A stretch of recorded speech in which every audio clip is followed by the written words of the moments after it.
It is really easy to get started on Teachers Pay Teachers. It is not easy to be successful on TPT, which is what we want, right? Like if you're going to take the time and energy to create resources or maybe just revamp the resources that you're using in your classroom right now and list them correctly on Teachers Pay Teachers, you want to do it the right way so that you make money. Now, TPT makes it really easy to get started, to get set up. They make it very streamlined as far as how you list your resource and all of the places where you can, add photos and add a description. But there are a lot more things, for lack of a better word, that goes into creating a really profitable resource on Teachers Pay Teachers. So I'm going to give you 10 tips in this video for making sure that your efforts are not in vain, that you are actually creating a profitable business when you list your educational resources on Teachers Pay Teachers. So let's dive into it. Number one is when you sign up for a seller account on TPT, I highly recommend that you go for the premium account. Now, it does cost money, but so does a basic seller account now. Back in the day, anyone could be a basic seller for free. However, TPT started running into a lot of spam accounts that was just downloading other people's stuff and then putting it in their store. So now you do have to pay a small fee to get started at all. And I'm going to show you those fees in just a second. But with the basic seller account, you don't get as big of a payout. Now, I understand if you're not making any money yet and you're brand new to this, you're like, I can't afford to pay that bigger price tag for the premium seller account. And I get it. But as soon as you are making at least $5 a month, please go ahead and upgrade to premium so you get more money. So let me show you the different options. Okay, so when you are signing up, it'll ask you if you want to be a basic seller or a premium seller. Now, some of you may already be grandfathered in, like maybe you signed up for TPT a few years ago and you went ahead and signed up for a seller account. You are grandfathered in and you don't have to pay. But if you're brand new and you've never made a seller account, you have to choose one of these two options now, basic or premium. For basic, it's a one-time fee of $29, but you only get 55% of your sales. You get 30 cents per resource for a transaction fee. You don't get that, you pay that. And as a premium seller, it's $60 a year, but you get 80% of all your sales. So I say as soon as possible, go ahead and upgrade to that premium seller account. That way you are getting all of your earnings. And you may be thinking, well, why don't I get 100% of my earnings? Well, TPT actually takes care of a lot of stuff that you don't want to have to take care of. For one, TPT already has traffic. Teachers are already going to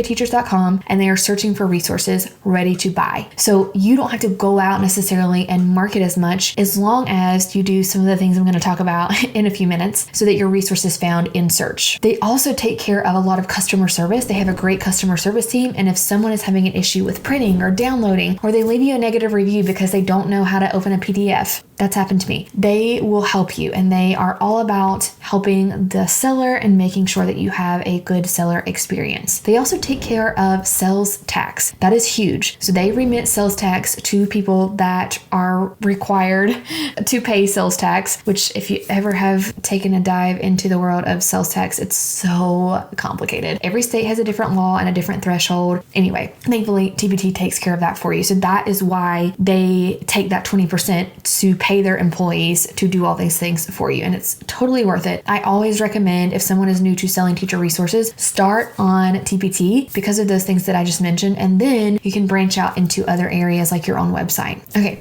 The second thing that I highly recommend is to create eye-catching covers. And if you don't know what a cover is, it's the first thing that you see when you go to Teachers Pay Teachers and search for a resource and they have those square pictures. That is your cover. And that is what is going to be the first thing people see when they look at your resource. Not the title, although the title is really important and we're going to talk about that next, but the picture, the visual. And if you don't stop their scroll with that visual, they're just going to move on to someone else. So you want to make sure that your covers are easy to read, that they are eye-catching, that they are nice to look at, like the colors and the fonts, they're nice, they go together. And so I'm going to kind of give you some tips for creating cover photos. Now, I actually create all of my cover photos in Canva. So Canva is really nice because it has all the things that you would ever need for creating any type of graphic design ever.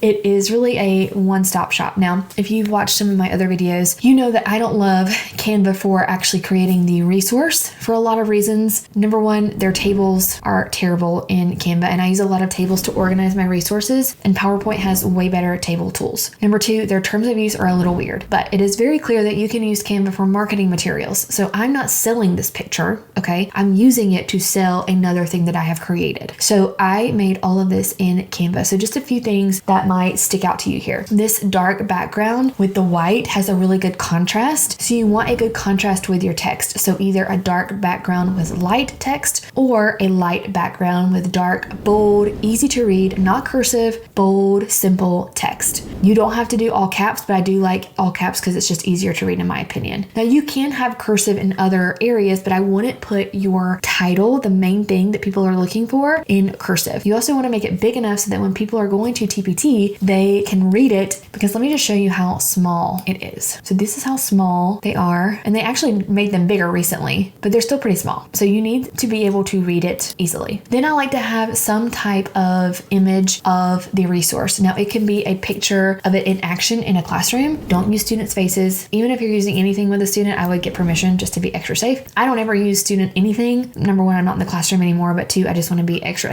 safe with that. So I just use screenshots that I got from my resource in PowerPoint, and I just drag and drop them into Canva. See, these are just pictures. And then I make them kind of pop out using, let's see, what is that called? The shadow effect. And I use the glow. So it just makes the picture pop like it's three-dimensional. And then I kind of put what it is down here. So this is the topic, and then this is what it is. This is geometry, notes, and worksheets. And then I put any type of characteristic that is going to make people want this more. So for notes and worksheets, if they have a video lesson, yes, that is absolutely what teachers want and need. If it's, let me just look at some of my other cover photos. Let's say that it is an activity, I put that it's printable and digital. So I just like to have some type of characteristic that is going to be like, oh yes, let me look more into this resource. Now, don't put too much on the cover. Keep it simple. Don't put small text because people can't read that. You can put more characteristics on the thumbnails, which we're going to get to in a second. So that is my tip for cover photos. Now, number 3 is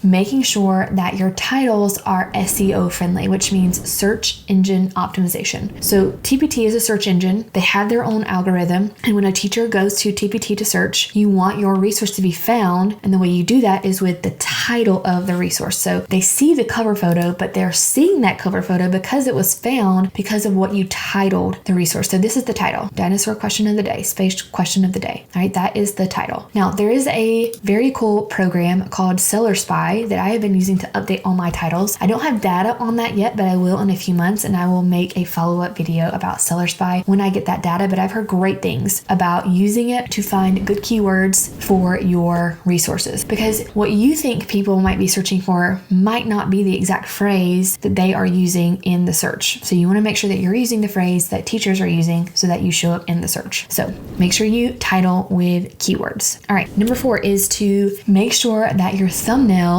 first of all, are all full, and I'll show you what that means in a second. Let me just go to my store here. And that your thumbnails are telling people why this resource is purchase worthy. Now, I am in the middle of updating my whole TPT store. I started my TPT store back in, well, I think I posted my first thing in 2017, kind of abandoned it for 2 years. And then in 2019, I got really serious about it, but I haven't touched it since. So that's been 5 years, and they were in need of some desperate updates. So I kind of had this new look for my cover photo. So let me just show you exactly what I mean. So this is my cover photo, and then the thumbnails, let me zoom in here, are these next 3 square photos. So this is where you can give those other characteristics that you can't fit on your cover photo. So like what's included, any important information, like it includes a video lesson, or it's self-checking, or there's answer keys, or it's print and go. And then I like to include the topics covered for math, because I want people to know what grade level and what kind of area this would cover for their math classroom. And that would work for other subject areas too. Now, you can put other things on your cover photos, but just keep them, again, easy to read, the text not too small, because you're going to put even more information on something called the preview. And again, I make these thumbnails in Canva. I have just templates that I use for different types of resources. So like this is for my guided notes and worksheets. They all include video lessons. And then this would be for my assessments, like quizzes, topics covered. And then I put that there's an answer key, and that I also include an editable PowerPoint in that one. Just a side note on answer keys, don't put a picture of your answer key on your cover photos on your preview, because students will find it and they will copy it. Don't do that. So I say that I have an answer key, but I actually use the blur feature on Canva to blur it out so that teachers can see there's an answer key, but students can't find that answer key. Now, when teachers download it, then they get that answer key, but a student would have to pay to do that, which, by the way, I have had students pay to do that.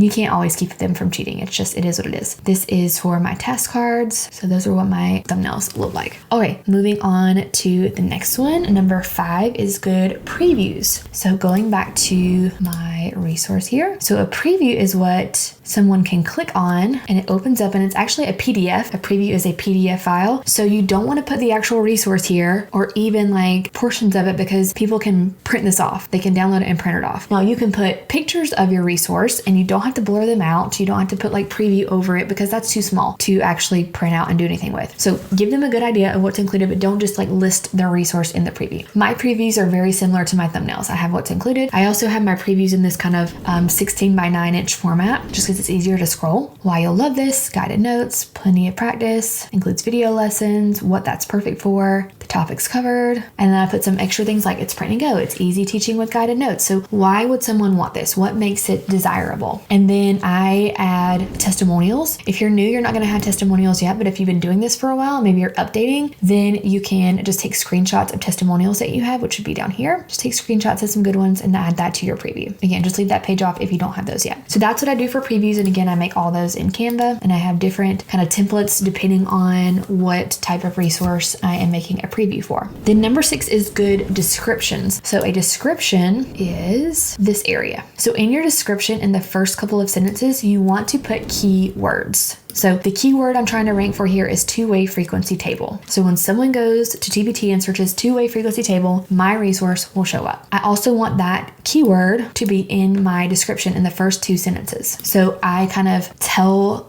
what it's about, who this is for, what's included with emojis, and then kind of again, what's included, who it's perfect for. I also like to put things that they may also like. So if you have other resources that might go well with this resource, list those there and then link to them. So if they click, it goes to that resource in Teachers Pay Teachers. A short little blurb about my terms of use, but you want a more detailed terms of use when you actually upload the resource. I always put this, they can get store credits if they give me feedback, and it just encourages people to leave a review. And then you can link out to other things, my blog, my Instagram, Facebook, etc. All right, so that is the description. Number 7, this might be obvious, but quality products. I see people who just throw up anything on Teachers Pay Teachers, and I was one of those. My first few resources, I wish I would have saved pictures of them. They were so ugly, and I don't think I got maybe one sale. Maybe my mom bought something, I don't know. But you want to take the time and energy to actually make nice looking resources. So I'll just download mine to show you. Obviously mine are all math because I make math resources. Also always include answer keys. So I like to give teacher tips because I taught this, and so some things that I learned from teaching it. And then I just want to make sure that the resource looks nice and looks neat, and it's, easily printable, easily readable. And this isn't too complicated. This is one of my, maybe more simple resources, but this is actually one of my best sellers. So, it doesn't have to be complicated, but it does need to look nice and neat. So when you're making it in PowerPoint or whatever program you use, make sure you use the align tools. I like tables to keep things nice and neat. Just make quality products. Also make sure that the questions and answers that you have, they are correct.